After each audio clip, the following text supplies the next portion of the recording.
Phronesis investor academy के इस brand new video में आप सभी का बहुत बहुत स्वागत है। इंडियन स्टॉक मार्केट पिछले कुछ दिनों में गिरा है और जब भी स्टॉक मार्केट गिरता है तो आप लोगों का क्वेरीज आना शुरू हो जाता है, क्या ये लमसम करने का सही समय है और अगर लमसम करना है तो किन फंड्स में करना है। तो इस वीडियो में आगे हम इन्हीं क्वेरीज को डिटेल में आंसर करेंगे। अगर आप भी अपना इन्वेस्टमेंट नॉलेज बढ़ाना चाहते हैं ताकि खुद से खुद का इन्वेस्टमेंट्स मैनेज कर सके तो उसके लिए आप हमारा educational YouTube channel Phronesis investor academy subscribe कर सकते हैं। सबसे पहले हम ये जान लेते हैं कि हम ये डिसाइड कैसे करेंगे कि मार्केट्स में अभी लमसम करने का सही समय है या नहीं। तो देखिए, इसके लिए आप मार्केट ये नहीं देखेंगे कि मार्केट 20,000 पे है या 25,000 या फिर 15,000, ये बहुत ज़्यादा मैटर नहीं करता है।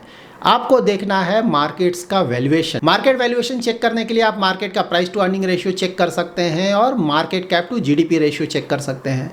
तो निफ्टी 50 का अगर आप price to earning ratio currently देखेंगे तो अबाउट 22.5 22.6 के आसपास है ये। और सेंसेक्स का अगर आप market cap to GDP ratio देखेंगे तो अबाउट 96% के आसपास है। तो इन नंबर से क्या पता चलता है मार्केट अंडर वैल्यूड है, फेयरली वैल्यूड है या फिर ओवर वैल्यूड है। फिलहाल P ratio wise and market cap to GDP ratio wise stock markets को आप फेयरली वैल्यूड बोल सकते हैं।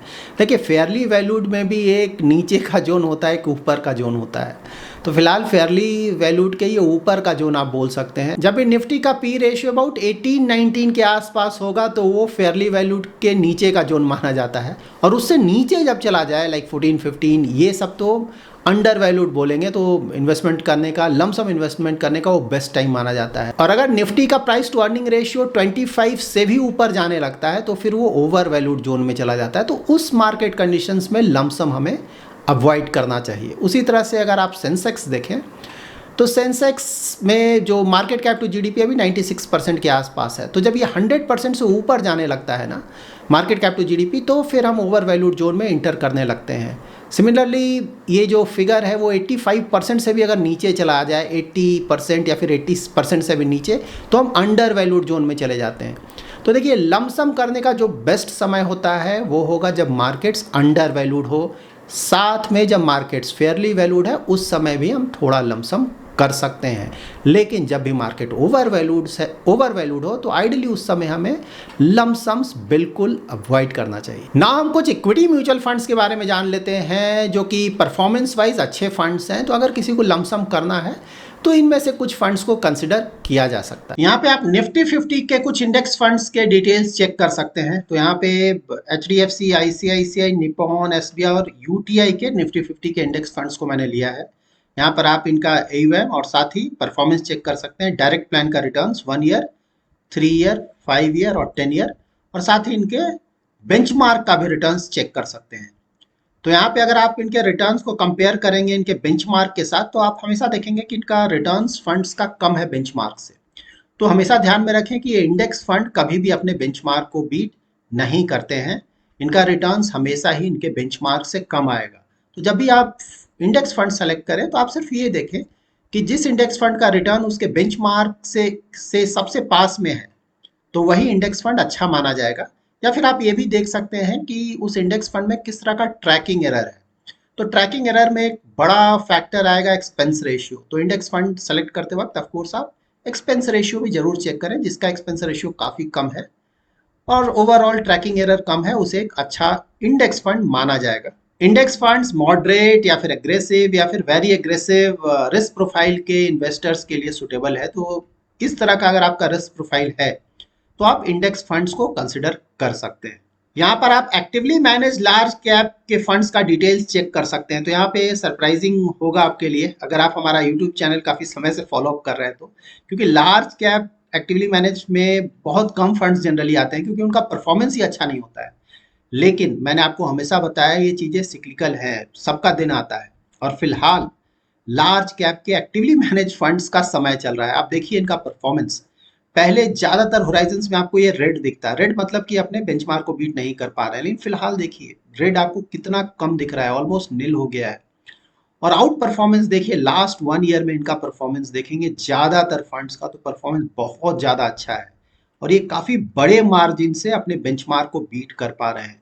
तो लार्ज कैप के एक्टिवली मैनेज फंड्स फाइनली इनका परफॉर्मेंस वापस आया और काफ़ी अच्छी तरह से वापस आया है।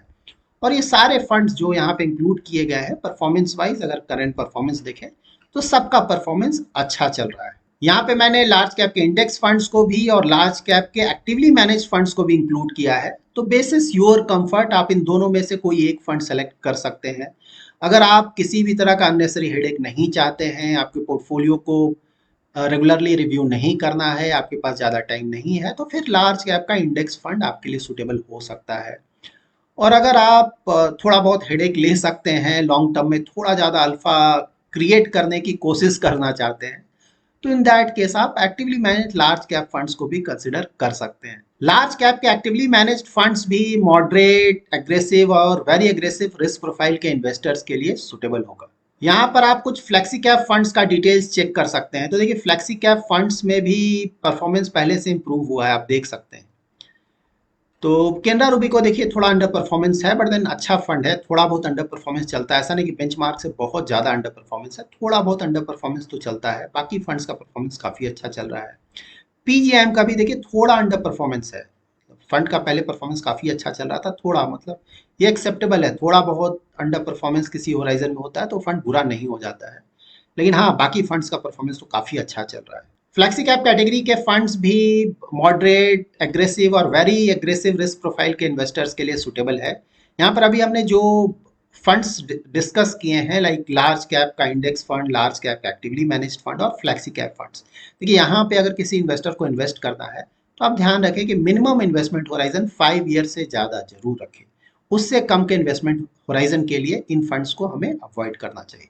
यहाँ पर आप स्मॉल कैप फंड्स का डिटेल्स चेक कर सकते हैं। तो यहाँ पे बहुत सारे फंड्स लिए गए हैं, कुछ बड़े फंड्स यहाँ नहीं इंक्लूडेड किए हुए हैं, वैसे फंड जिसमें कि आप लमसम नहीं कर सकते हैं। आपको पता होगा लाइक टाटा, निपॉन और एसबीआई में आप फिलहाल लमसम नहीं कर सकते हैं, तो उन फंड्स को यहाँ इंक्लूड नहीं किया गया है। यहाँ पे देखिए एयूएम वाइज भी एचडीएफसी का तो एयूएम अब बड़ा हो गया 20,000 करोड़ प्लस का, लेकिन बाकी फंड्स का एयूएम अभी भी ठीक ठाक है।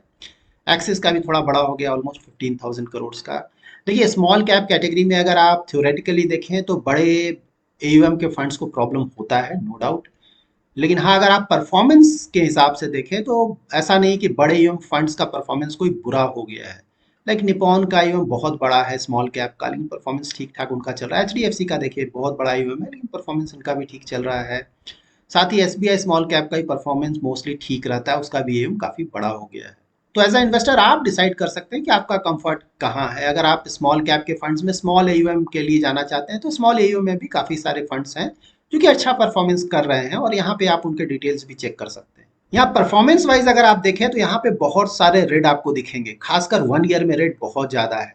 और जनरली स्मॉल कैप के फंड्स में ऐसा देखने को नहीं मिलता है, रेट काफ़ी कम मिलता है, क्योंकि ज़्यादातर स्मॉल कैप फंड्स का परफॉर्मेंस जो हमने रिसेंट पास्ट में चेक किया है तो काफ़ी अच्छा रहता है। इनफैक्ट अगर आप मिड कैप के फंड्स को भी देखें तो वहाँ भी परफॉर्मेंस पहले से हिट हुआ है। परफॉर्मेंस हिट हुआ है इसका मतलब ये हुआ कि बेंचमार्क के मुकाबले परफॉर्मेंस ज़्यादा अच्छा नहीं रहा है। स्मॉल कैप फंड्स में इन्वेस्टमेंट करने से पहले आप ध्यान में रखें कि बहुत ज़्यादा रिस्की होते हैं। तो अगर आपका इन्वेस्टमेंट होराइजन 10 ईयर से उससे ज़्यादा है और आपका रिस्क प्रोफाइल एग्रेसिव या वेरी एग्रेसिव है, तभी आप स्मॉल कैप के फंड्स में अपना एक्सपोजर लें या फिर इस पर इन्वेस्टमेंट करें। सो अभी तक हमने जो डिटेल्स चेक किया है उससे हमें क्या पता चलता है? तो देखिए जो फंड्स का रिटर्न्स हमने चेक किया है पास्ट परफॉर्मेंस, तो उससे ये क्लियरली पता चलता है कि फ़िलहाल जो भी फंड्स में लार्ज कैप के स्टॉक्स का एक्सपोजर ज़्यादा है उस तरह का फंड्स परफॉर्मेंस वाइज अच्छा कर रहा है। क्योंकि देखिए लार्ज कैप के जो एक्टिवली मैनेज फंड्स का हमने परफॉर्मेंस देखा, पहले परफॉर्मेंस ज़्यादातर फंड्स का अच्छा नहीं रहा था, लेकिन फ़िलहाल ज़्यादातर फंड्स का परफॉर्मेंस आपको अच्छा लगेगा क्योंकि वो बेंचमार्क को बीट कर पा रहे हैं। सिमिलरली फ्लैक्सी कैप के ज़्यादातर फंड्स का ही परफॉर्मेंस अच्छा चल रहा है, क्योंकि फ्लैक्सी कैप कैटेगरी के फंड्स में भी आपको लार्ज कैप के स्टॉक्स का एक्सपोजर काफ़ी ज़्यादा मिलता है। जबकि अगर आप मिड कैप और स्मॉल कैप के फंड्स का परफॉर्मेंस देखें तो वहाँ पे परफॉर्मेंस ज़्यादा अच्छा नहीं है। ऑल्दो अगर आप स्टॉक्स का परफॉर्मेंस देखें तो फिलहाल लार्ज कैप के स्टॉक्स के मुकाबले मिड कैप और स्मॉल कैप के स्टॉक्स का परफॉर्मेंस ज़्यादा अच्छा रहा है। लेकिन अगर आप फंड्स का परफॉर्मेंस देखें तो फंड के परफॉर्मेंस में लार्ज कैप और फ्लैक्सी कैप कैटेगरी के फंड्स का परफॉर्मेंस अच्छा रहा है।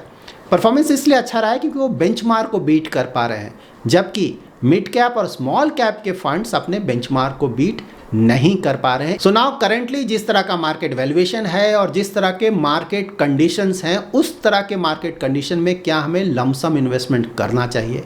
तो देखिए, अगर आप सिर्फ वैल्यूएशन को देखें तो वहाँ पे तो ये कोई आइडियल समय नहीं है लमसम इन्वेस्टमेंट करने के लिए, खासकर रिटेल इन्वेस्टर्स के लिए।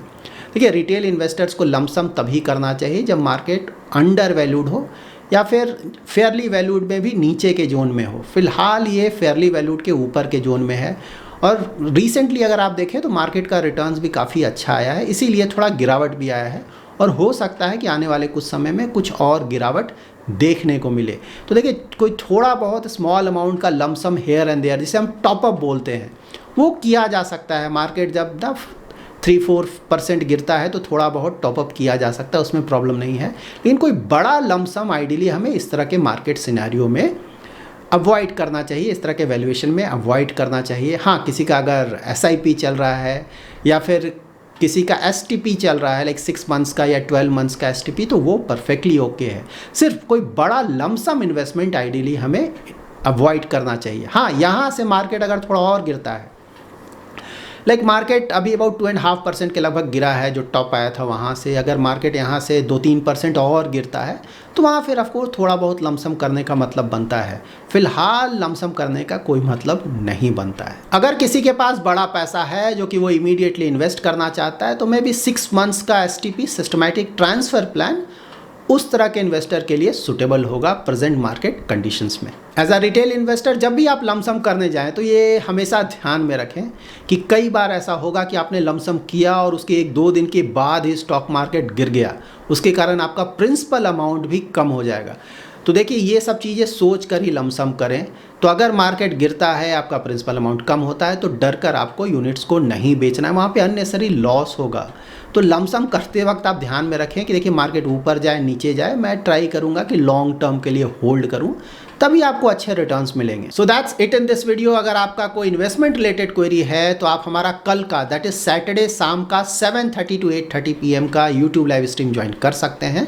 उसमें मैं ट्राई करता हूँ कि आपके इन्वेस्टमेंट रिलेटेड क्वेरीज को आंसर करूँ। Thanks lot for watching.